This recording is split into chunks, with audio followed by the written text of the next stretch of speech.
qui est en 2025 et l'argent se met de côté pour cela. Ceux qui font un don pour que nous allions en prison, eh bien, ça s'en va exclusivement pour ça.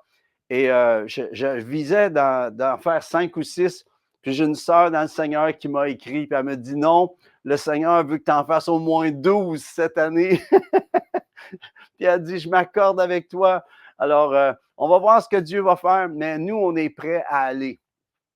Dans le fond, ce que le Seigneur cherche, c'est juste des gens qui sont prêts à aller où il veut bien les envoyer. Et j'aimerais vous dire aussi que cette année, je suis dans l'écriture d'un nouveau livre. Tous mes partenaires reçoivent mon livre gratuitement. Tous mes partenaires qui sont mensuels là, ou qui sont partenaires de façon de soutien, là, eh bien, je vous envoie gratuitement mon livre et je travaille sur ce livre. J'espère le sortir pour le mois de mai ou juin. Là, je travaille vraiment fort là-dessus. Je suis en train de travailler aussi sur un clip vidéo. On a fait un vieux chant, un de mes vieux chants de 89 qui s'appelle « Il reviendra ». Je n'avais pas d'idée à quel point c'était prophétique pour même aujourd'hui. Et lorsqu'on apporte un chant prophétique, eh bien, il passe au travers des années et il est encore de l'heure. Et j'ai contacté, le chant s'appelle « Il reviendra », c'est sur le retour de Christ, sur l'enlèvement. Et je me prépare bientôt à faire un clip vidéo de ça.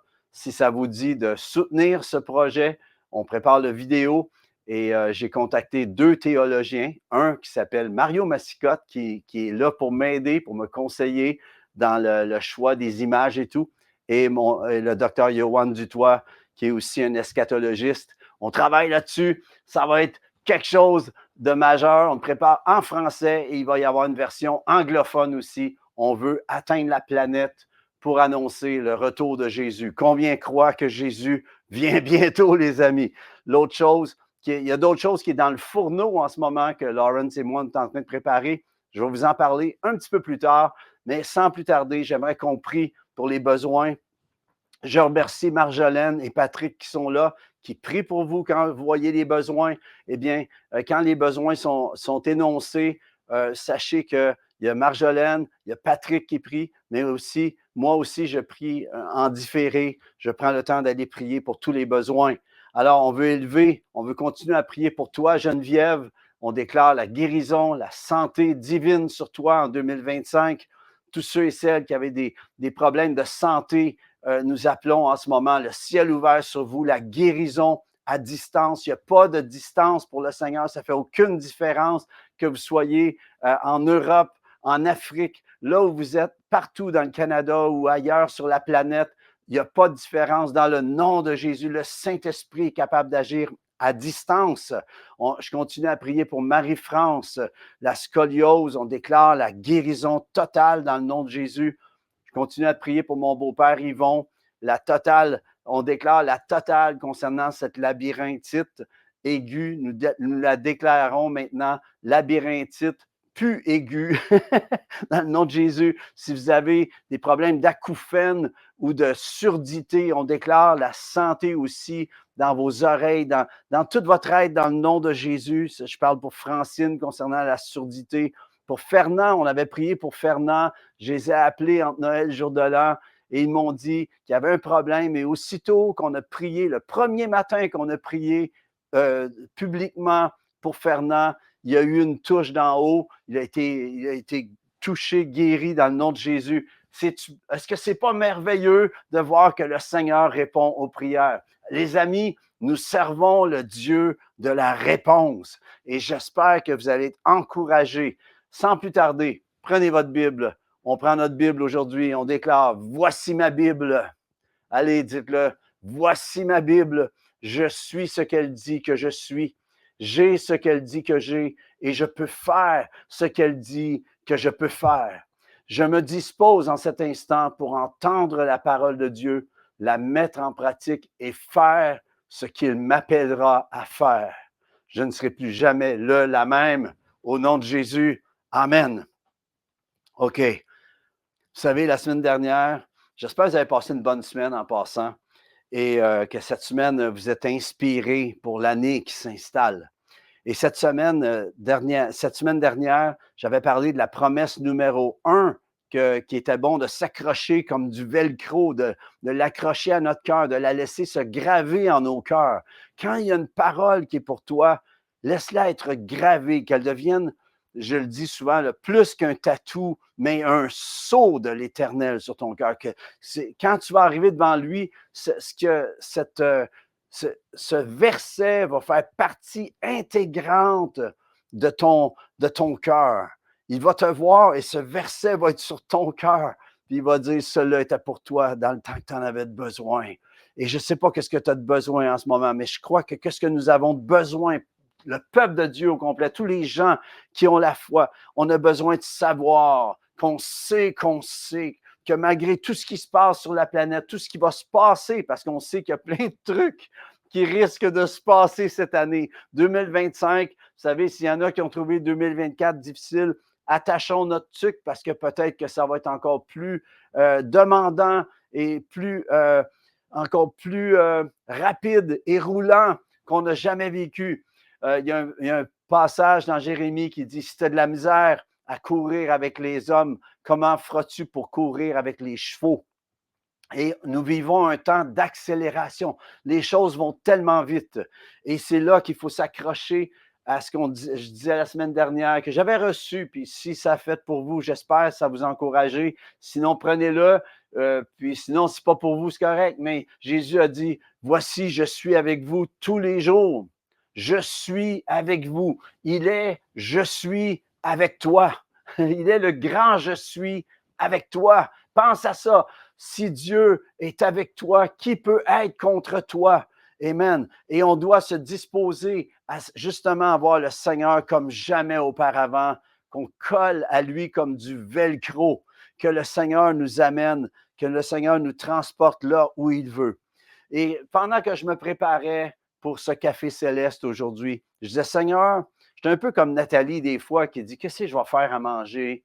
Je me souviens quand les enfants étaient plus jeunes, tu disais, qu'est-ce que je vais faire aujourd'hui? Puis là, vous savez, j'étais un peu comme un cook qui essaie de vous apporter une parole d'encouragement. Et je disais, Seigneur, qu'est-ce que tu veux que je leur dise pour commencer 2025? Et le Seigneur a fortement mis en mon cœur de vous encourager aujourd'hui à considérer les temps dans lesquels nous sommes. Vraiment à considérer les temps dans lesquels nous sommes présentement. Et le Seigneur me disait, dis-leur vivement de vous encourager à cela. Un peu comme la tribu d'Issachar qui reconnaissait, il était reconnu, la tribu des 12 tribus d'Israël, cette tribu était reconnue comme la tribu d'onction qui reconnaissait, qui saisissait, qui savaient discerner les temps dans lesquels ils étaient et ils apportaient des solutions pour le peuple. Et le Seigneur veut t'amener, toi, à discerner pour pouvoir apporter des solutions autour de toi. Et ce qui résonnait aussi en mon cœur, de nous dire, de te dire, mais de me dire, de faire quelque chose avec ce que tu as. Et certains vont dire, non, non, nous, je sais que c'est souvent, il y en a qui trouvent il y en a certains qui sont trop activistes, puis là, puis il y a deux types, vous savez, il y a les Marthe et les Marie, puis c'est vrai qu'il faut être Marie, être au pied du Seigneur, puis il y a un temps pour être une Marthe aussi, puis le Seigneur nous apporte dans cet équilibre de pouvoir prendre, quand Jésus est là, de prendre le temps, mais aussi, il y a quelque chose à faire. Il y a quelque chose que le Seigneur veut te faire voir que tu es appelé à faire. Puis, il y en a qui vont dire, mais l'important, c'est ce que tu es. Et c'est ce qu'on dit quand on dit, voici ma Bible, je suis ce qu'elle dit que je suis. Oui, je sais qui je suis en lui. Est-ce que tu sais qui tu es en lui? Est-ce que tu connais ton identité en lui? Amen. Mais il y a un principe de Jacques, l'apôtre Jacques, qui disait, si quelqu'un disait j'ai la foi, il dit oui, tu as la foi, mais je vais reconnaître que tu as la foi par ce que tu fais. On reconnaît la foi de quelqu'un par ce qu'il fait. La foi implique toujours une action. Jésus est venu et il n'est pas juste venir pour parler de la foi, il a activé ce que représentait la foi, la preuve que Jésus est venu pour faire, pour accomplir justement la justice de Dieu. Et si tu es, alors tu as, et alors si tu es et tu as quelque chose à faire. Et une des plus grandes choses que j'ai apprises probablement à l'école biblique, c'est au travers d'un livre d'un homme de Dieu que j'ai eu l'occasion de manger avec lui, qui m'a impacté pour connaître le Seigneur. C'est Maurice Rey, le docteur Maurice Rey. Et à tous ses livres, c'était toujours écrit Theologia Scientia Eminens Pratica. Theologia Scientia Eminens Pratica, qui veut dire la théologie est une science qui, premièrement, se pratique. Tu peux dire que tu as la foi, tu peux dire que tu as des révélations, mais si ce n'est que des révélations qui mijotent pour parler ou et qui n'apportent pas une solution, parce que les révélations de Dieu apportent une solution au monde. Amen. Et la théologie est une science qui, premièrement, se pratique. Et la réalité en ce moment est que tous, vous et moi, tous, ont quelque chose que quelqu'un a besoin. Tu as quelque chose que quelqu'un d'autre a besoin en ce moment. Tu es quelque chose que quelqu'un a besoin. As-tu déjà vu, tu as besoin de quelque chose, il arrive quelqu'un et dit, ah, toi, tu es la personne que j'avais besoin. Oui, tu es la personne. Pourquoi tu es la personne? Parce que la personne contient. Je pense, admettons, j'ai un problème dans ma maison de plomberie. Je sais qui appeler. J'ai un ami que je sais qui a l'expertise pour venir m'aider là où je ne peux plus. Est-ce que c'est la même chose? Mais la même chose, tu es cette personne de solution pour quelqu'un, quelqu'une qui prie en ce moment peut-être, qui dit, Seigneur, j'ai besoin d'une solution. Et tout ce que cette personne a besoin, c'est que tu arrives dans sa vie. La réalité aussi, c'est que tu es porteur, tu es porteuse de quelque chose que je n'ai pas. Toi, tu as quelque chose que je n'ai pas. Moi, j'ai quelque chose que toi, tu n'as pas. Et c'est ici que nous nous complétons. Et voyez-vous, tu as quelque chose, tu es porteur de quelque chose et ça commence avec un talent souvent. Quel est ton talent? Qu'est-ce que tu as? C'est quoi un talent? C'est une expertise. C'est quelque chose qui fait que tu vas arriver à même vivre dans ce monde, pas juste survivre. Regardez tous les gens qui font quelque chose, c'est qu'ils ont découvert leur talent. Et c'est fou, toute la créativité que Dieu a mis dans l'humanité, qui représente sa gloire aussi. Même ceux qui ne connaissent pas Christ encore, ils ne le savent pas, mais leur talent vient d'en haut, souvent. Et le Seigneur nous parle justement de découvrir notre talent, mais il parle aussi, il y a une parabole des talents. Et c'est intéressant que le talent est relié à l'argent, voyez-vous? Et ce que Dieu a mis comme talent dans ta vie. Et s'il y en a certaines d'entre vous, vous voulez arriver à peut-être sortir d'une situation financière, cherche pas ailleurs, Dieu l'a déjà mis en dedans de toi. Par contre, peut-être que le mode de ton système de pensée doit être activé d'une autre façon. Il y a peut-être une nouvelle stratégie qui doit s'installer cette année. Et j'appelle sa révélation en fonction de ce qu'il a déposé en toi. Le Seigneur, pour certains, a donné justement une expertise dans tel ou tel autre domaine, une créativité, une sagesse, une connaissance, une intelligence. Il y a des gens, vous savez, il ne faut pas avoir peur de reconnaître ceux qui sont plus intelligents que nous. J'aime ça me tenir avec des gens plus intelligents que moi. Pourquoi? Parce que ça m'élève, ça m'amène à leur niveau éventuellement. J'en viens que je comprends leur façon de penser, leur façon de parler et leur façon de fonctionner. Ça m'inspire. J'aimerais t'encourager à t'entourer de personnes qui sont meilleures que toi. Je me souviens quand j'avais fait la première partie musicale à un festival dans le séculier avec mon band, on avait fait le show Parabole et on avait fait la première partie, entre autres, de Paul Piché. Et j'avais trouvé Paul Piché tellement extraordinaire avec son groupe Puis j'étais en coulisses, j'étais backstage. Puis à la fin du spectacle, j'avais été le voir, j'avais dit, c'est tellement bon. Puis il m'avait dit, c'était bon, hein? J'ai dit, ah oui, c'était vraiment bon. C'était vraiment bon. Puis il me dit, sais-tu pourquoi c'était vraiment bon? Je dis, non. Je dis, parce que t'es pas le piché. Il dit, non, parce que je me suis entouré de musiciens meilleurs que moi. C'est important de t'entourer de personnes qui ne font pas juste vider et de venir soutirer ce que tu as et juste pour pouvoir te siphonner de gens énergivores qui volent ton énergie, mais de t'entourer aussi de gens. Puis c'est bon, on peut déverser, on peut aider les gens, mais à un moment donné, tu as besoin de t'entourer de personnes qui vont voir ton onction, qui vont vouloir l'appuyer, qui vont vouloir appuyer ce que Dieu a déposé en toi pour que tu accomplisses ce que tu es appelé à accomplir. Alors, j'ai une bonne nouvelle pour toi en Jésus. Tu peux avoir un talent, tu peux avoir toutes ces choses, mais si Christ n'est pas dans ton talent, si Christ n'est pas dans ta créativité, eh bien, j'aimerais te dire que tu fonctionnes avec tes forces. Et que dirais-tu lorsque Jésus dit, justement, on parlait la semaine dernière, Jésus dit, je suis avec vous tous les jours. Imagine si Jésus est avec toi tous les jours dans ce que tu es appelé à faire, dans ce que Dieu a déposé dans ton cœur d'accomplir. Première des choses, tu es un enfant de Dieu. Pense à cela. J'aimerais t'encourager cette année à te lever le matin. Puis en te levant, tu dis, bon matin, Saint-Esprit. Qu'est-ce que tu appelles ton fils? Qu'est-ce que tu appelles ta fille à faire aujourd'hui? Puis tu vas me dire ce que tu veux que je dise. Tu vas me montrer ce que tu veux que je fasse. Qu'est-ce que tu dirais d'entrer dans ce mode de pensée, de commencer à entrer dans cette dimension? Tu es un enfant de Dieu. Quand tu viens devant le Seigneur, tu viens en qualité de fils de Dieu, de fille, d'enfant de Dieu. Amen. Dans une autorité. Elle a donné le pouvoir, l'autorité de devenir enfant de Dieu.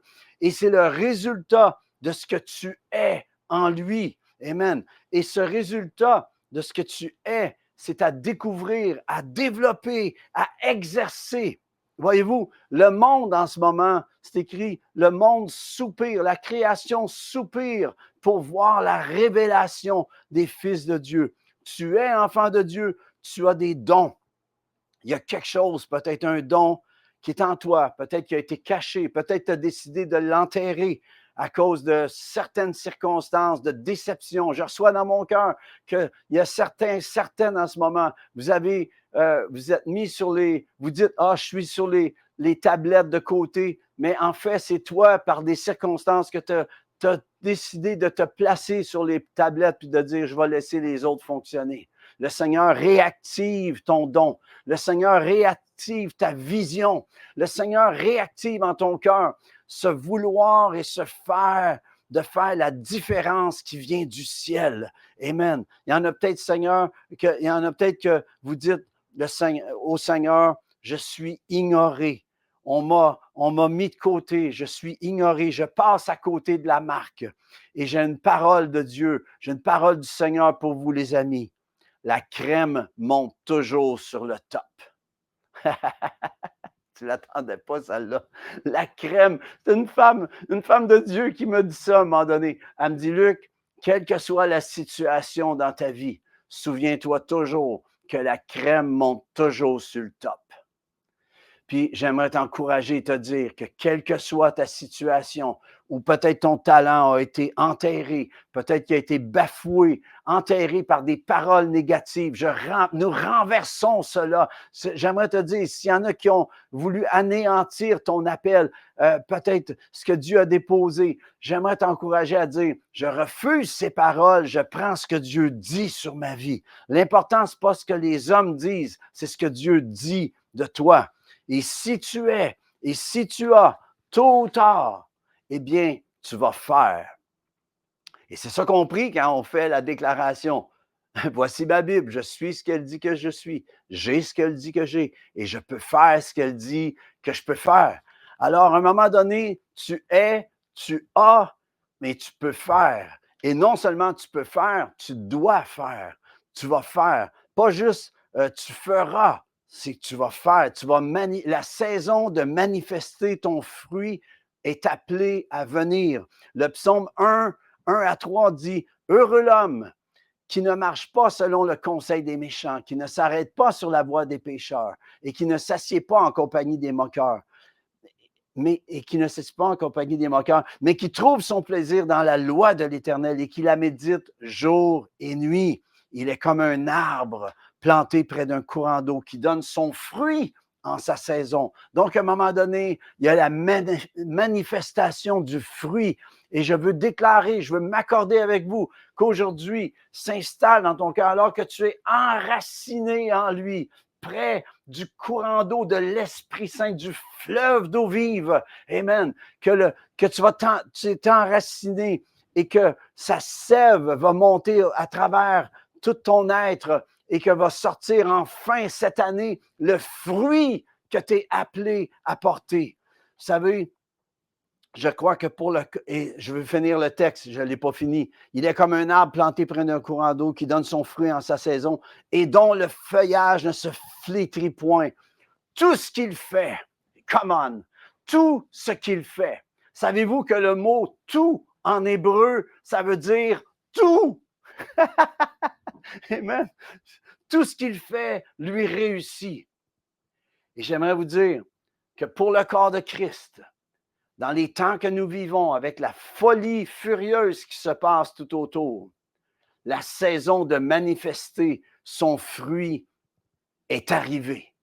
Le temps est venu pour le peuple de Dieu de prendre son envol. Le temps est venu de voir le corps de Christ manifester la gloire comme jamais auparavant. J'appelle la résurrection des visions. J'appelle la résurrection de pas des rêves. J'appelle la résurrection en ton cœur de l'œuvre préparée d'avance.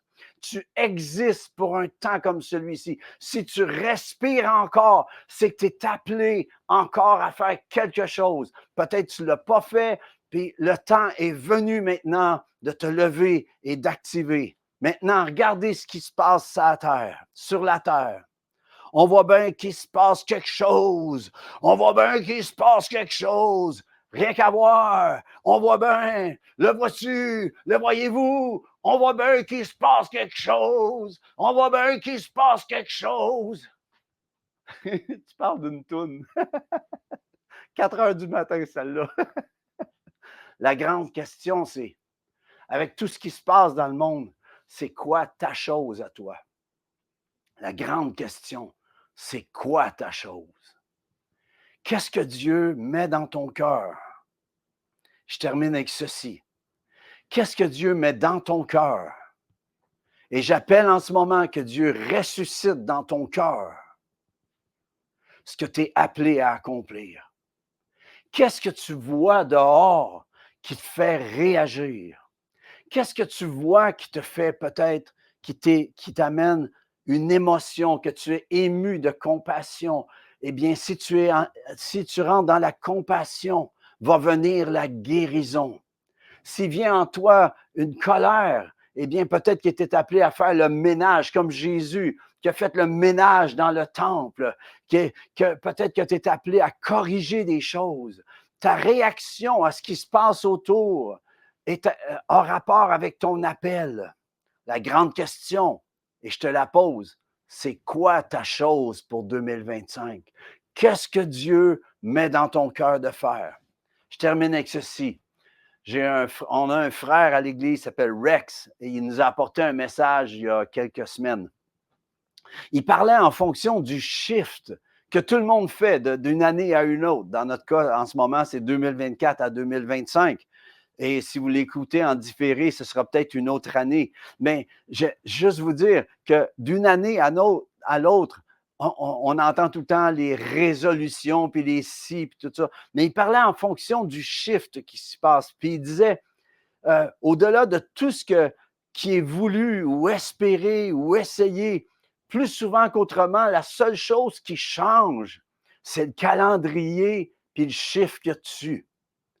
Et c'est pas parce qu'on rit en ce moment peut-être de ça, tu sais, c'est vrai, quand tu regardes à ça, les gens disent j'aimerais ça faire ça cette année, mais la réalité, pourquoi qu'il se passe rien? C'est parce que la personne passe en fonction de quelque chose qu'elle aimerait peut-être faire, qu'elle aimerait accomplir, mais elle n'est pas décidée à dire aujourd'hui, j'entre à faire cela. C'est une décision. Ce n'est pas juste une résolution, c'est une décision. Ma question, c'est est-ce que tu es décidé cette année d'enfin porter le fruit que tu es appelé à porter?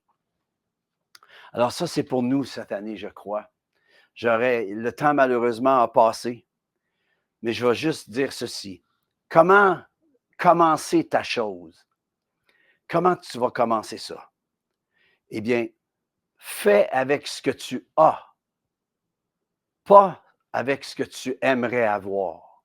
Le problème de la plupart de ceux qui ne savent pas comment commencer leur appel, c'est qu'ils voient les Hillsong, ils voient les Bethel, ils voient les gros ministères, puis ils se disent « Ah, je veux être comme ça ». C'est peut-être pas ça que tu es appelé à faire. Certainement, peut-être que c'est pas ça. Mais ce que tu es appelé à faire, si tu le fais, Dieu va le faire grandir. Jésus a pris 5 pains, 2 poissons, et avec 5 pains, 2 poissons, a nourri des milliers. Une femme manquait d'huile et avait plus rien, elle n'avait plus rien. Et ses enfants ses 2 fils étaient pour lui être enlevés. Le huissier était venu, est allé voir le prophète et il lui a dit, qu'as-tu à la maison? Elle a dit, il me reste juste un peu d'huile. Il a dit, OK, tu vas rentrer dans ta maison, tu vas aller chercher des pots partout, puis tu vas aller demander plein de pots partout. Puis là, je l'imagine qu'il demande à ses fils d'aller chercher plein de pots. Puis à un moment donné, il y a plein de pots dans la maison. Puis il a dit, tu vas prendre de l'huile, de qu'est-ce qui te reste, du petit peu d'huile. C'est tout ce qui lui restait. Il n'y avait plus de rien à manger. Elle a pris son huile et a commencé à la vider. Et elle a rempli tous les pots qu'elle avait amassés. Et ce qui est merveilleux, c'est que lorsque le dernier pot a été rempli, l'huile a arrêté. Le Seigneur ne gaspille pas son huile, gaspille pas ce qu'il a à déverser dans ta vie. Une fois que ça s'était fait, elle est allée voir le prophète. Et elle lui a dit, puis elle a dit, c'est très bien, vends ce que tu as et vis avec le reste. Pense à ça. Une compagnie d'huile à partir de ce qui restait. Alors arrête de regarder à l'extérieur pour qu'est-ce qu'il y a. Dieu te dit, qu'as-tu en dedans? Qu'as-tu dans la maison, dans le temple que tu es? Et j'appelle la bénédiction sur toi. J'appelle la bénédiction que tu vas entrer. Je te pose cette question pour terminer. C'est quoi ta chose? Qu'est-ce que tu vas faire cette année avec ça? Écoute, tu peux prendre ça. J'ai hâte de voir ce qui va se redémarrer dans ta vie ou se démarrer. Soyez bénis, les amis. On appelle la bénédiction. J'espère que ça a fait du sens. J'aurais eu plein de choses que j'aurais pu continuer à parler, mais on n'a pas de temps pour ça. Mais j'appelle sur vous, 2025, c'est quoi ta chose? Rentre dedans. Rentre dans ton appel. Deviens efficace pour l'avancement du royaume de Dieu. Tu vas être béni, les autres autour vont être bénis, et tu vas arriver devant lui. Il va dire, entre bon et fidèle serviteur, bonne et fidèle servante, entre dans la joie de ton maître. Hey, soyez bénis les amis, je vous aime, on se voit la semaine prochaine. À bientôt. Bye bye.